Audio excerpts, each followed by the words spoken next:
Charging your Apple Watch Ultra 3 is simple once you understand how the magnetic system works, but getting the fastest charging speed requires a bit more attention. Many users place their watch on the charger and assume it's charging at full speed, without realizing that the adapter and cable you use actually make a big difference. The Ultra series supports faster charging, but only when paired with the right accessories and setup.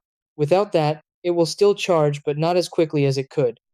Knowing how to position the watch correctly and use a compatible fast charging setup ensures you get the most efficient results every time.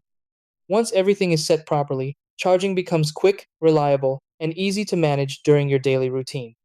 Try these. Step 1. Connect the Apple Watch magnetic fast charger to a USB-C power adapter. Step 2. Use a fast charging compatible adapter. Step 3. Place the back of your Apple Watch Ultra 3 onto the magnetic charger. Step 4. Let the magnet align the watch into the correct position automatically. Step 5. Check for the green lightning bolt icon to confirm charging has started. Step 6. Leave it connected to reach full charge faster with the proper setup.